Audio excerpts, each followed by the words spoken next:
Merci. Bien aimable.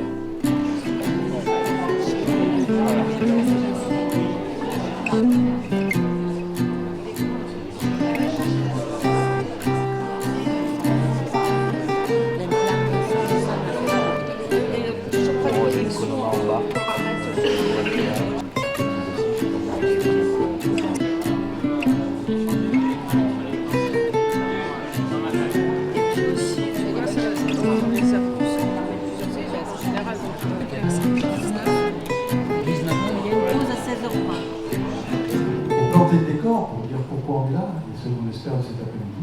Et j'ai le plaisir d'accueillir à la tribune Madame la députée Sandrine Josso, qui est députée du département de la Loire-Atlantique, qui œuvre beaucoup dans la commission des affaires sociales. En ce moment, elle travaille beaucoup sur la loi portée par Frédéric Latou. Et puis surtout, vous êtes présidente du groupe Cancer à l'Assemblée nationale. Je vous laisse la parole pour ce petit mot d'accueil. On est chez vous. Merci. On vous applaudit. Bonjour à toutes et à tous. Donc, je suis Sandrine Josso, donc députée de Loire-Atlantique, et j'ai vraiment tenu à participer et vraiment vous faites l'honneur de faire l'entrée de ce colloque. Donc je suis vraiment très touchée. Je vais vous confier quelque chose. Il y a quelques années de ça, ma fille Louise a une leucémie.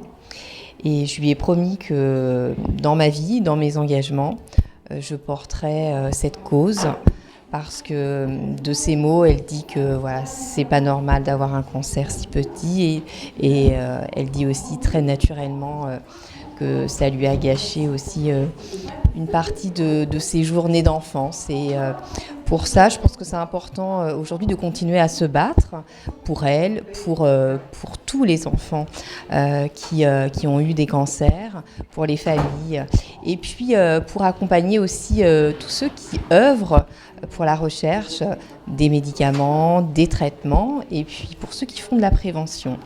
Tout simplement, voilà, vous savez tout. Donc ce combat, il est le combat d'une maman, le combat d'une parlementaire et puis le combat aussi d'une citoyenne qui souhaite continuer à sensibiliser pour avancer de manière satisfaisante et encore plus efficace par rapport à cette maladie. Une des choses que j'ai remarqué dans ma maladie, vraiment, c'était parfois les médecins nous font vivre qu'au travers de cette maladie-là.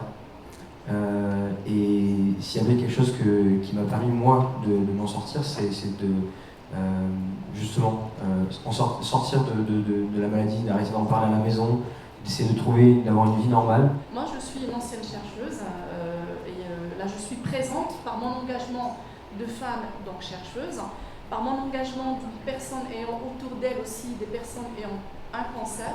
Personnellement, j'ai eu un cancer du sein. Je le dis, et j'ai monté ma boîte tout en faisant ma radiothérapie et j'allais au labo, d'accord? Mais je suis présente pas pour moi. On est en train de développer un anticorps contre le cancer chez l'adulte et j'aimerais bien le transposer chez l'enfant. Donc, je m'appelle le Dr Zakia Belaï-Sandal, ancienne chercheuse et dirigeante d'une biotech santé. Donc, on développe une molécule contre le cancer. Ma présence ici est justifiée par le fait que je sois une ancienne chercheuse, mais aussi de développeuse de médicaments. Je suis hyper sensible à la thématique d'aujourd'hui. C'est de comprendre les cancers et essayer de trouver des solutions pour les soigner et surtout que ça touche les cancers pédiatriques. Certes, aujourd'hui, on travaille sur les cancers de l'adulte et je suis consciente que le cancer de l'adulte n'est pas celui du cancer pédiatrique, mais comme on est une entreprise de recherche et de développement, c'est aussi une manière aussi d'essayer, quand l'entreprise aura une situation beaucoup plus confortable, c'est de dédier une partie de nos travaux de recherche justement pour les cancers pédiatriques. On est en 2023, en 2022, combien d'enfants ont eu un cancer en France ? C'est une question simple parce qu'on parle toujours des chiffres qui varient entre les 2500 nouveaux cas, on parle des 500 décès, mais combien d'enfants ont un cancer en France ? La recommandation de rentrer en pédiatrie jusqu'à l'âge de 18 ans date de 2011. À ce moment-là, nous on a étendu à 2011, à 18 ans. Et donc maintenant le chiffre a augmenté et en parallèle on a augmenté au DOM. Donc maintenant on a eu 2300 enfants jusqu'à 18 ans et 1800 enfants jusqu'à 15 ans. En fait à peu près 518, non 15-17 on parle. Un peu le message que j'ai envie de faire passer, que je dis autour de moi, c'est continuer à vivre au travers même de la maladie.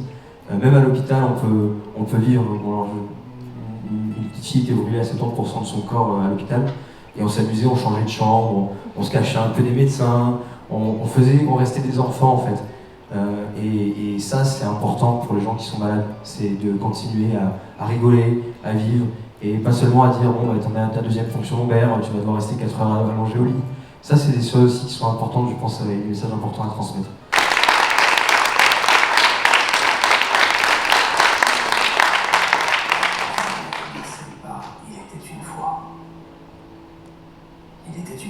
Un jeune parmi tant d'autres avec ses rêves et ses désirs, ceux d'une vie. Puis une tragédie a traversé son ciel bleu, ajoutant le gris et la pluie pour son entourage, mais surtout pour lui. Cette tragédie, on la nomma maladie, plus précisément aplasie médulaire idiopathique. Il n'avait donc plus d'anticorps et plus de bouclier. C'est ainsi qu'il croisa la route d'un nombre incalculable de fées en blouse blanche et enfermé 24 heures sur 24 dans cette chambre stérile. Alors, d'un coup de baguette, une solution simple se dessinait à l'horizon. Une greffe de moelle osseuse. Mais il y a un mais, sinon je ne serais pas là pour pouvoir raconter cette histoire. Il lui fallait trouver un donneur compatible. Si le registre des donneurs était beaucoup plus complet, il vous dirait probablement aujourd'hui avec humour comment il a surmonté cette épreuve et avec ce sourire que je connais. Alors les espoirs et les désillusions se sont cumulés.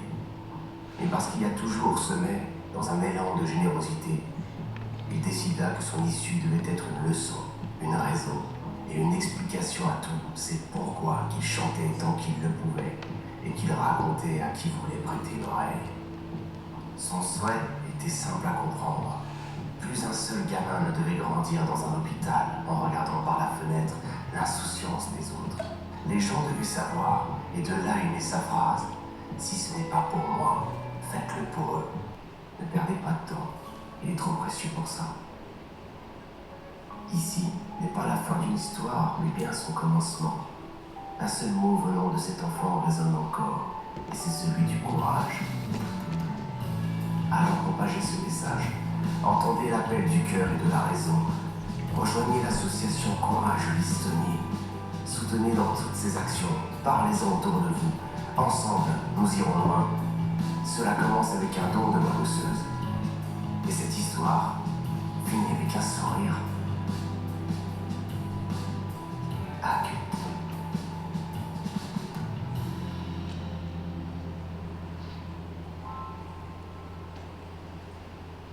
Je m'appelle Corinne Tognet. Je suis présidente de l'association Courage Ulysse-Saunier, vice-présidente de FME, France Moelle Espoir, et secrétaire générale de 100% La Vie. Cette association a été créée en 2012 suite au décès de mon fils aîné Ulysse, qui souffrait d'une aplasie médulaire idiopathique. On vivait comme toute une famille normale. C'est en 2006, septembre 2006, que tout a basculé. On rentrait des vacances en Afrique. Ulysse a fait des malaises multiples à l'école. Il a été amené plusieurs fois aux urgences de l'hôpital de proximité, Robert Ballanger à Villepinte. Aucun bilan de sang n'a été fait. Il a fallu qu'on insiste. Et quand on a fait le bilan, le diagnostic est tombé. Ulysse était atteint d'une aplasie médulaire idiopathique. C'est là où la descente aux enfers a commencé. Pendant 6 ans, on n'avait plus de vie. Et les 3 dernières années de sa vie, il n'a pas eu de vie sociale. Il vivait qu'à l'hôpital. Et malheureusement, l'aplasie médulaire, c'est une maladie qui est très peu connue au niveau du public, mais pourtant qui fait des ravages. Cette maladie n'a pas de traitement curatif aujourd'hui. La seule chance de guérir pour les malades est de pouvoir bénéficier d'une greffe de la moelle osseuse. Et nous, étant population sous-représentée, nous sommes d'origine afro-caribéenne, donc dans le registre France greffe de moelle osseuse, nous sommes très peu représentés. Ulysse n'a pas eu de chance comme les autres, ce que nous, parents, nous trouvons tellement injuste, parce qu'on se dit, même s'il y a une chance sur 1 million, il pouvait avoir un donneur. Ulysse était tellement généreux, tellement courageux. Si je suis devant vous, c'est parce que lui, il l'a voulu. Pendant les 6 ans de sa maladie, on était dans un tunnel où on ne peut pas voir la lumière. Nous étions là. C'est comme si tout était fermé autour de nous, mais lui, il avait compris. Il avait compris parce qu'à chaque fois, on nous disait, mais oui, vous êtes d'origine africaine, on ne peut pas trouver de donneur pour toi. Vous ne pouvez pas savoir comment c'est difficile. On s'est battu comme on pouvait. Pour lui, sa mère était une héroïne. Il m'a dit, maman, quoi qu'il arrive, je compte sur toi pour mener le combat. Quand il est parti en 2012, nous avons décidé de donner vie à son rêve en créant cette association qui se bat aujourd'hui pour la sensibilisation autour de la moelle osseuse. On essaie de créer un registre en Afrique parce que, comme vous le savez, vous tous qui êtes ici, les professeurs, les chercheurs, aucun pays africain n'a de registre. Et puis c'est parti, on se bat aujourd'hui pour continuer à sensibiliser. Nous organisons au Cameroun où nous sommes originaires des journées de prévention santé parce que la prévention est importante. Il faut sensibiliser. Nous essayons de créer un registre là-bas. C'est pas facile. On a créé une antenne, mais Dieu merci parce que là, on a réussi quand même à signer une convention avec la première banque du sang.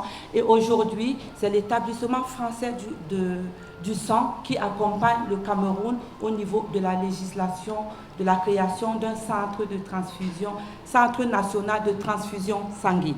Dans notre projet, l'année prochaine, nous avons besoin de moyens de créer un poste de collecte fixe pour le sang, déjà. Parce que malheureusement, nous qui sommes d'origine de ces pays-là, tous les jours, on est contacté parce qu'il y a des enfants qui décèdent de suite de cancer. Ce sont Pascal, Amine, tous ceux qui sont autour de moi le savent. Les familles qui nous sollicitent parce que les gamins sont atteints de cancer, de leucémie. Mais ne serait-ce qu'une transfusion. Imaginez-vous que moi, souvent, il faut que j'essaie de négocier à 6000 km pour pouvoir trouver une poche de sang pour un enfant. Donc, la première étape déjà, c'est difficile. C'est comme si parfois, je me demande si je suis en train de ramer, si je vais voir le tunnel un jour, mais je ne me lasse pas. Je ne me lasse pas parce que je me dis, tant que j'aurai la force de matin, je me battrai. Je me battrai pour tous les enfants, pour tout le monde, surtout pour tous ces enfants qui n'ont pas les moyens parce qu'il y a beaucoup d'inégalités au niveau de la santé. Pour que ceux qui n'ont pas de moyens puissent aussi trouver les moyens de se soigner. Mon deuxième fils, Thomas, qui est âgé aujourd'hui de 20 ans, il souffre également de cette maladie, l'aplasie médulaire idiopathique. Depuis aussi l'âge de 7 ans, il souffre, il a 20 ans aujourd'hui. C'est comme si on vivait avec une épée Damoclès sur la tête. Mais je dis, je dois être fort pour mes enfants, je dois être fort pour ma famille. Je suis Joséphine et donc, présidente fondatrice de l'association Madison Hope à Montélimar. J'ai créé cette association donc, il y a 2 ans, à la suite du décès de ma fille qui est décédée d'une tumeur cérébrale. C'est vrai que oui, je prends l'habitude maintenant depuis 2 ans avec les colloques et pour moi c'est un enrichissement. C'est très bien en matière de communication, en matière de partage aussi, voilà.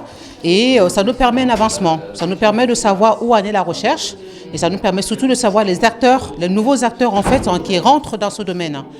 Une journée comme celle-ci, elle est extrêmement enrichissante dans le sens où on apprend en fait. On apprend et j'étais très heureuse de faire la connaissance de cette maman qui nous a parlé de son fils. Et voilà, donc ce sont, pour moi, c'est aussi des choses comme ça qui font de cette journée une réussite. Je vis avec la leucémie, avec la greffe de moelle depuis que je suis tout petit. C'est-à-dire que la première Ça remonte à la fin des années 60. Hein. La plupart d'entre vous n'étaient pas nés. Et donc, j'ai vu les leucémies aiguës, j'ai vu des gens mourir, tout le monde quasiment mourait. Et j'ai eu la chance dans ma vie professionnelle de voir des progrès absolument fabuleux. Moi, j'ai greffé des malades au début des années 70, donc il y a 50 ans. Et ces malades, je continue à les suivre. C'est drôle parce que je les greffais, à l'époque, on ne greffait que les enfants pratiquement. Quand on greffait quelqu'un 25 ans, on disait on va greffer un vieux. Mais on greffait que des enfants, et ces enfants, je les vois maintenant. Alors le problème, c'est qu'on se tutoie, on se connaît depuis toujours, on se fait la bise, et les externes sont extrêmement choqués. Qu'est-ce que c'est que ces deux vieux qui se font la bise? Mais oui, parce qu'ils ont 50, 55, 60 ans, et c'est fabuleux d'avoir eu dans sa vie professionnelle une telle évolution. Toutes les personnes qui s'engagent par rapport à cette maladie, je trouve qu'il y a un travail énorme et parfois peut-être invisibilisé. J'ai vraiment envie de donner un petit peu plus de visibilité aussi à tous ceux qui œuvrent au quotidien pour lutter contre cette maladie. Et je pense que l'Assemblée nationale est aussi un bon endroit pour rendre visible tout ce qui est fait, le travail qui est fait, et puis continuer à encourager ceux qui le font surtout. On vit le cancer actuellement pas comme un drame, on essaye, les médecins, et même c'est compris, même les infirmières, pour faire comprendre que c'est pas un drame et que la fin n'est pas forcément fatale pour accompagner. Et croyez-moi, entre il y a 18 ans et maintenant, je peux vous dire que ça a complètement changé. 70% du fichier français est constitué de femmes, spontanément plus courageuses et généreuses que les hommes. Mais en revanche, ce qui est amusant, c'est de voir que si la plupart des donneurs du fichier français sont des femmes, la plupart des greffons prélevés en France sont des greffons des hommes. On leur fait payer, il ne faut pas déconner non plus. Hein. Bon, donc pourquoi? Eh bien simplement parce que quand on greffe une fille, mieux vaut un donneur, quand on greffe un homme, mieux vaut un donneur masculin qu'un donneur féminin. Les donneuses féminines sont dangereuses pour les receveurs hommes, pour une raison très simple, c'est qu'elles ont peut-être eu des grossesses, passées inaperçues, et puis on a un Y de différence quand même, hein, et il y a au niveau de l'Y des antigènes mineurs d'histocompatibilité, et les femmes ont la capacité de reconnaître cet antigène chez les hommes. Donc, quand on greffe un mec, on préfère de beaucoup un homme qu'une femme. Donc, il faut étendre les fichiers avec des hommes jeunes, premier point. Deuxièmement, il faut travailler, étendre ce fichier en allant chercher, par exemple, dans le 13e arrondissement, des gens d'origine asiatique, des gens d'origine africaine. Et on essaie d'étendre le fichier en particulier au niveau de la région PACA, où il y a pas mal également d'haplotypes nord-africains. Assez souvent, l'annonce d'un cancer, c'est considéré comme un drame, parce qu'on pense très vite à la fatalité. Mais il faut savoir, comparé à il y a 20 ans, ou même voire il y a 10 ans, on guérit mieux. Les gens vivent mieux avec leur cancer.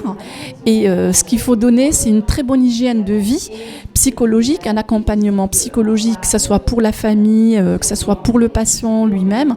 Et actuellement, en fait, il y a pas mal de choses qui ont été développées à travers les associations, à travers des solutions aussi, ce qu'on appelle de la e-santé dans l'accompagnement, que ce soit l'accompagnement par le soin, l'accompagnement par la vie du quotidien. Hein. Donc avant, par exemple, on traitait les patients que dans l'hôpital. Là maintenant, on traite les patients, par exemple, dans les hôpitaux, mais on peut les traiter chez eux, justement pour leur donner, les garder dans un environnement qui pourrait les aider aussi psychologiquement à vivre la pathologie autrement. Votre histoire me rappelle plein de mails que nous recevions en 2010-2011, où on cherchait pour la petite X, de groupe B, un donneur. Si vous êtes de groupe B, venez vous faire un typage HLA. Ce qui ne veut rien dire, c'est idiot. Il y avait à l'époque 13 millions de donneurs. Je ne vois pas pourquoi le voisin de palier aurait plus de chances d'être identique avec la petite X. En revanche, et puis par ailleurs, le groupe B, on s'en fout. C'est-à-dire que quand on fait des greffes de moelle, ce qui est important, c'est l'identité HLA. En revanche, la BO, je ne peut pas dire qu'on s'en fiche, mais ça ne nous gêne absolument pas qu'un donneur A donne à quelqu'un qui est B, moyennant certaines mesures qu'on met en place pour éviter les problèmes immunologiques. Voilà. Donc, qu'est-ce qui est nouveau? Ce qui est nouveau, c'est d'abord le fait qu'on a pu développer des greffes de sang placentaire. Sang de cordon, on dit. Moi, je préfère le terme de sang placentaire. C'est pareil. Or, à l'époque, il y avait déjà du sang placentaire, et je pense que si l'équipe de Robert Debré n'a pas proposé ça, c'est probablement parce que... Alors, l'avantage du sang placentaire, c'est que les lymphocytes du greffon sont naïfs et qu'ils ont moins de chances d'attaquer le receveur et de ce qu'on appelle la réaction du greffon contre l'autre. Et on accepte, il y a une bonne tolérance là, et donc on accepte des mismatchs HLA, des différences HLA. À l'époque, on avait un fichier, je pense, qui devait correspondre à, dans le monde à 250 000 sangs placentaires congelés. Là, on en a 800 000.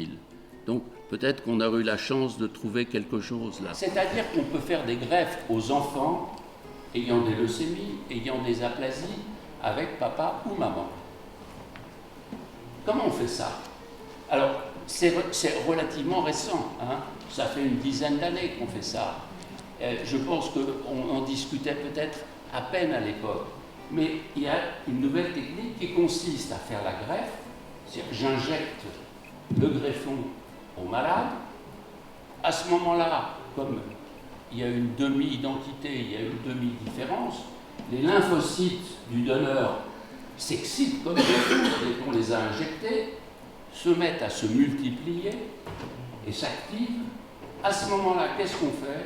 3-4 jours après la greffe, on injecte, boum, la foudre.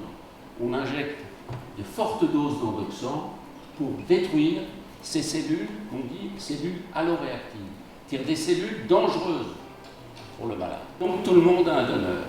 Donc il n'y a plus de raison de s'exciter, de chercher. Cela étant, je suis d'accord avec vous, il est intéressant de continuer à développer le fichier. Quand nous avons des malades à greffer, on choisit en priorité le frère ou la sœur. Si elle n'est pas HLA identique, ce qui en France, c'est dans 30% des cas, les familles métropolitaines ne sont pas très grandes, hein. Mais s'il n'y a pas, on cherche dans les fichiers, et en gros, avec 40 millions de donneurs dans les fichiers, on a une chance sur deux de trouver un donneur. Je suis Mélanie Var, je suis la coordinatrice du projet PEDIAC, donc c'est un consortium national français qui réunit 11 équipes en France, donc qui travaillent sur la recherche fondamentale avec différentes expertises. Et aujourd'hui, j'accompagnais le docteur Thomas Mercher pour sa présentation sur les leucémies de l'enfant. La science peut beaucoup, mais pas tout le temps. On l'apprend dans les livres des grands. Alors ce colloque a été très bien animé par les personnes aujourd'hui. On a eu l'occasion de rencontrer les associations, la députée, et puis surtout d'entendre tout ce qui se passe au niveau international, les associations, etc. Et c'était vraiment bien d'avoir des témoignages surtout de personnes qui ont vécu malheureusement ces cancers, qui ont survécu heureusement, et voilà. Nous voici réunis aujourd'hui, car en conscience, aucun parent qui est passé par là ne souhaiterait, si cela était possible, exposer son enfant même au meilleur des traitements disponibles plutôt qu'à un évitement de tous ces traitements. Très intéressant, traitant à la fois des questions de la recherche, du développement et des malades avec des histoires tout à fait émouvantes. Voilà, bon, bravo aux organisateurs.